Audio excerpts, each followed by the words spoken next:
been organising a small memorial event at Shakespeare Martineau ever since I visited Bosnia 7 or so years ago, in order to remember the victims, to honour the survivors, and raise awareness about the importance of rejecting hatred and building more cohesive communities. This year, we're honoured to be joined by Edita Marić. Edita was only 3 when fighting erupted in Bosnia and the place of her birth in Mostar. We'll get to hear from her on the real cost and legacy of hate, and on this year's theme of rebuilding lives. Before I hand it over to Edita, I'd like Alma also to say a few words on behalf of Remembering Srebrenica and this year's theme of rebuilding lives. Alma is a survivor of the genocide, and despite the horrors endured, she was able to rebuild her life by focusing on justice and community instead of hatred and intolerance. Alma, can I hand over the mic to you, please? My name is Amra Mujkanović, and I am what some would refer to as a second generation survivor. I'm also the events manager for Remembering Srebrenica, which is an organisation that was founded in 2013 and works to promote sharing the story of Srebrenica and Bosnia as a whole in order for people to learn about the events that took place and tackle hatred and intolerance within our societies today. Unfortunately, even in recent days, we've seen rises in such events with Islamophobia and anti-Semitism amongst hate crime growing repeatedly. Unfortunately, you'd think that in this day and age we'd be able to overcome this and live as one, but we have so many different organisations and groups of people across the world, including the UK, that are seeking to divide us. So as an organisation, we use the lessons from Srebrenica in order to challenge this narrative.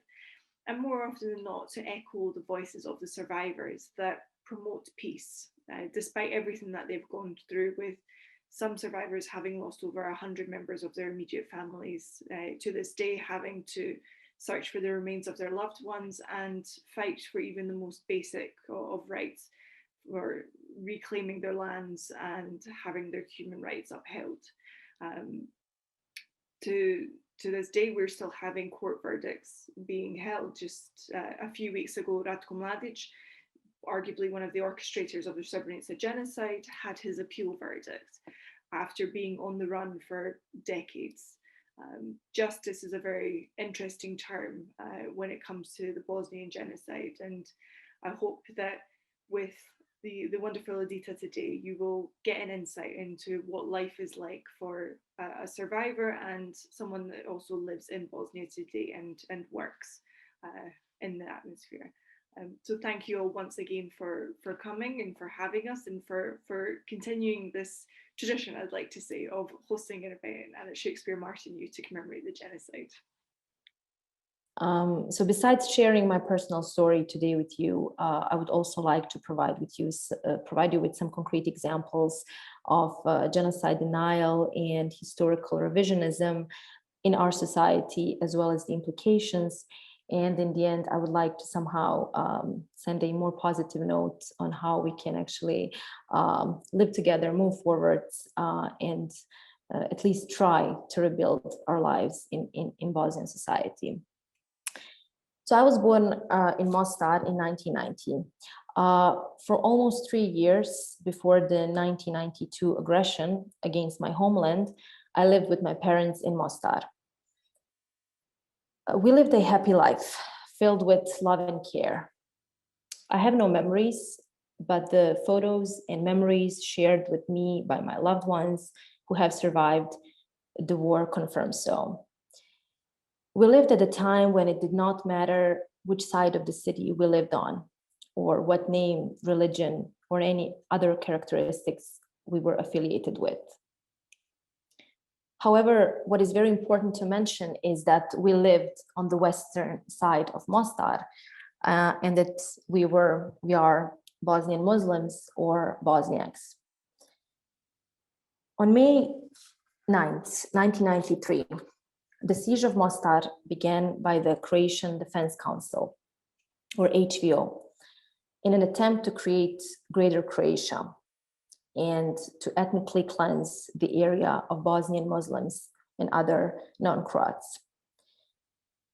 The entire leadership of the so-called parastate Herceg Bosna, declared by Croatian nationalists at that time, was sentenced in 2018 to a total of 111 years for a joint criminal enterprise and crimes against humanity, including murders, rape, sexual assault, the destruction of property, and deportation of Bosniaks in the period between 1993 to 1994. So we were forcefully expelled from the apartment where we lived, me with my family. My father was taken to a concentration camp. In order to save our lives, I had to flee to Germany with my mother in 1993, and that is how we became refugees. In relation to the events in Mostar, ICTY, the International Tribunal for Former Yugoslavia, found that during the evictions of Bosnian Muslims from West Mostar, which was claimed at that time by Croats to East Mostar, HVO soldiers exercised so-called extreme violence. The Muslims were awakened in the middle of the night or early in the morning, beaten and forced out of their homes, often in their pajamas. Many women, including one 16-year-old girl, were raped by HVO soldiers. Between June 1993 and April 1994, the HVO laid siege to East Mostar. Muslim population living there was subject to intensive and constant shelling, which left many civilians either wounded or dead. Tens of thousands of people went missing as a result of the war in Bosnia and Herzegovina from 1992 to 1995. According to International Committee of the Red Cross data, based on tracing requests submitted by families, 6,126 families are still waiting for information about the fate of their 6,586 missing relatives. Unfortunately, me and my mother are one of those families. We are still searching for my father's remains, and up to this date, we have no data, nothing whatsoever to what happened to him, or even any clue what could have happened to him. As survivors, we are confronted with constant denial and historical revisionism. Denial of the war crimes committed, denial of Srebrenica genocide, denial of systematic destruction of 100-year-old cultural, historical, and religious institutions by very well-known perpetrators, and a reversal, unfortunately, of the role of the victim and the perpetrator. Also, I believe the role of survivors does not only lie in rebuilding our own societies, but others too, especially the most vulnerable ones who face the same oppression and challenges that we did.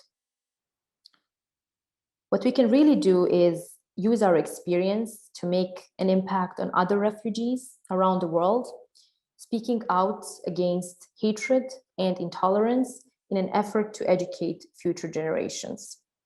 But also what's important is that events like these, platforms and space that are given to each one of us, they matter, because I feel that our stories are being told.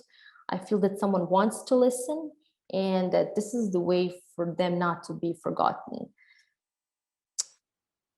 Even more importantly, by sharing our stories, we hope to be contributing in preventing similar atrocities from occurring somewhere else in any part of the globe.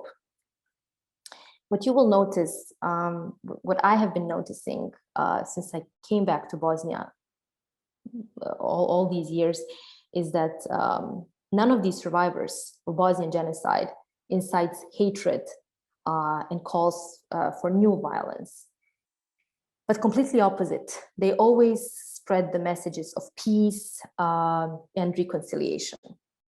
The rising nationalism, hate crimes, and racism in overall. And I don't think any country is exception to this really today. I believe that due to rising of all these of racism, both regionally and worldwide, we need to speak about ongoing atrocities and the danger that those represent to any of our societies, to having safe and strong and more cohesive society. I also strongly believe that each one of us, of the survivors, has a role to play, no matter what our background is.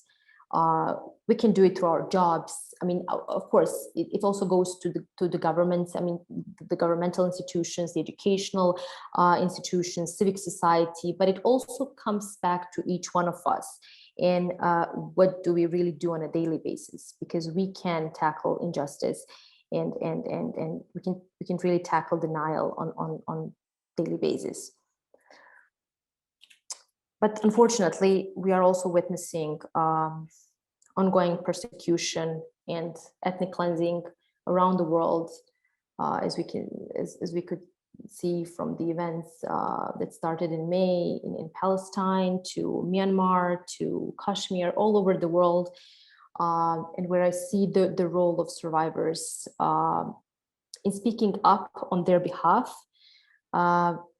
Just like, for instance, and I don't think we should ever forget that, is how ordinary people, journalists, whoever was speaking on behalf of Bosnians 30 years ago. So I feel that we should give it back now. My family have generations. Like, I have 4 generations of my family that have survived concentration camps. And this stems back to the Second World War. My great-grandfather was a survivor of Auschwitz. And then during the 90s, my great-grandparents, all the way to one of my cousins who'd only just turned 1 at the time, were imprisoned in different concentration camps. When my parents were given resettlement, like within the UK, that was part to connect them with their family in London. And yet when they arrived to London, they were told that they were flying to Scotland in a couple of hours. They didn't have a choice. Like, they came to a country where they didn't speak the language. They couldn't even place Scotland on a map. And for anyone that's told about the Scottish culture, like men in skirts and dragons and whatnot, monsters in Loch Ness, it sounds horrendous. It's one of those, you had to just continue life, whether or not you chose to.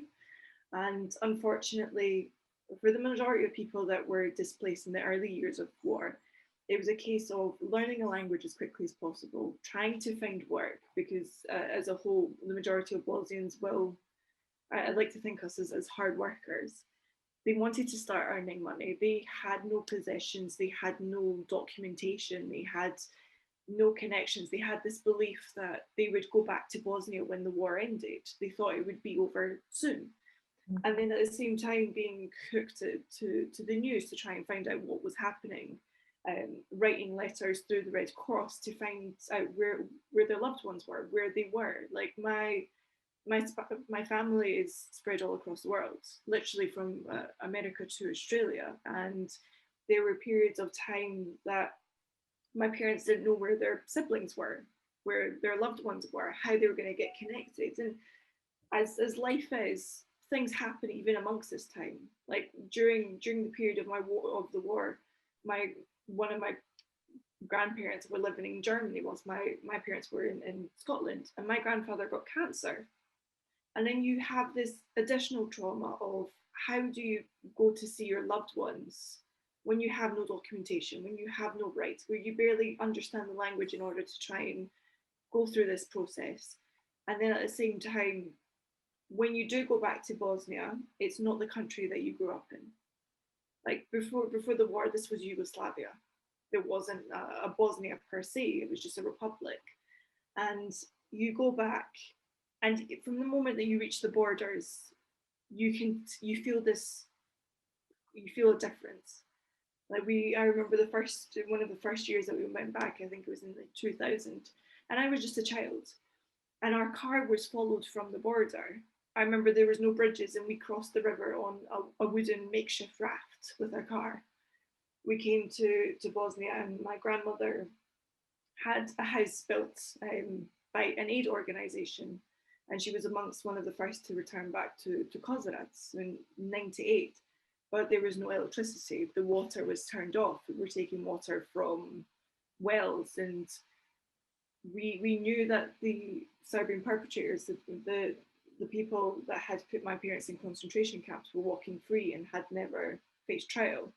And yet they continue to do this. They continue to go back to Bosnia, to rebuild their homes, to make steps within the societies that they were now living in, be that in the UK, be that in Bosnia, be that anywhere else in the world. And the most remarkable thing of all, and it's been touched upon as well, is that they don't spread hatred, which is like, it's incredible. Even as a child of refugees and survivors, and someone that works so closely with survivors, despite everything that people have gone through, they are spreading messages of justice and love, to work with one another, to prevent this sort of stuff from happening.